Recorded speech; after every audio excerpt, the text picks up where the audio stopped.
एक सेठ जी इतना लंबा चौड़ा उनका कारोबार था कि वो कहीं नहीं जा पाते थे। बच्चों ने उनको बिल्कुल भी फ्री नहीं किया।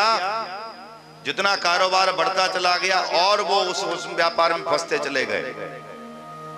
लोग कहते बोले कभी वृंदावन दर्शन करके चले जाया करो, कभी अयोध्या चले जाया करो, कभी बनारस चले जाया करो, कभी हरिद्वार चले जाया करो। बोले फुर्सत नहीं है। अरे सेठ जी इस पैसे का क्या क्या क्या फायदा, क्योंकि कहीं दर्शन करने के लिए नहीं जा पाते। बोले क्या बताएं, इतना लंबा चौड़ा कारोबार है, अगर 2-4 दिन के लिए अगर मैं छोड़ के जाता हूं तो बच्चे सब चौपट कर देंगे। एक बात बता, मैं बच्चे खूब समझदार हो जाएं, खूब व्यापार संभालने लगे, लेकिन जो पिता होता है ना उसको सदा ये लगता है कि ये ठीक से संभाल नहीं पाएगा। हाँ जी कि ना जी? तब भी उसको ये लगता है कि ये ठीक से संभाल नहीं पाएगा, तो पहुंच जाते हैं। हाँ पहुंच जाते हैं।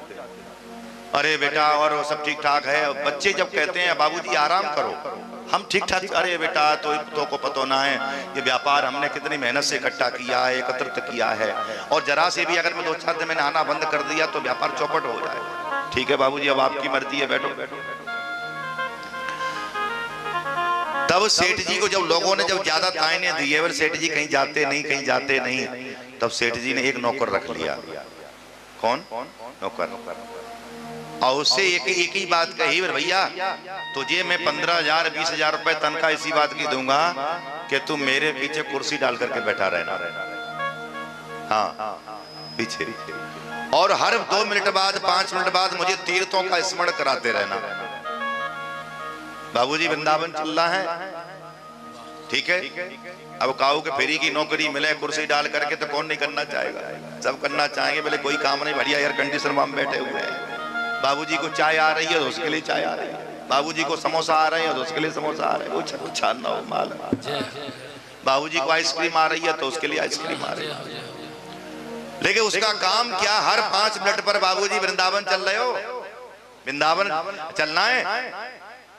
ओहो अपना व्यापार जो कर रहे थे ना, 2 मिनट के नेत्र बंद करके जय हो बिहारी जी, अब हम यहीं बैठे बैठे हाजिरी लगाते हैं। ठीक है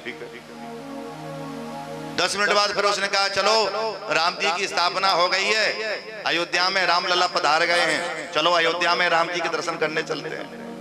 अरे जय हो राम लला सरकार की। कभी वैष्णो देवी की याद लगावे, कभी हरिद्वार की, कभी ऋषिकेश, कभी नाथद्वार, कभी द्वारिकापुरी, कभी जगन्नाथपुरी। ऐसे वो बैठा बैठा स्मरण कराता रहता है। और स्मरण करावे तो उस समय सेठ जी थोड़ा सा वो जिस देवता का स्मरण करावे उस देवता का वो ध्यान करके 2 मिनट विश्राम करके और उनका ध्यान कर लेते हैं। 1 महीना हो गया, 2 महीने हो गए, 3 महीने हो गए, 4 महीने हो गए। बच्चों ने देखा, बोले बाबूजी एक बात बताओ, आपने इस पागल को क्यों रख रखा है?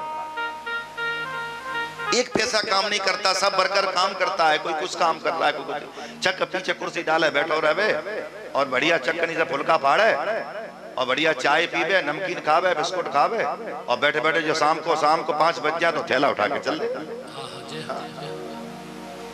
सेठ जी ने कहा बेटा ये काम ही तो कर रहा है, इसकी ड्यूटी है 8 घंटे की, यही ड्यूटी है कि इतना लंबा चौड़ा कारोबार है कि हम जा नहीं पाते, तो बैठे बैठे ये मुझे ये तीर्थों का स्मरण कराता है, और स्मरण कराता है तो मेरा मन वहां पहुंच जाता है और मैं प्रभु के चरणों में चला जाता हूं।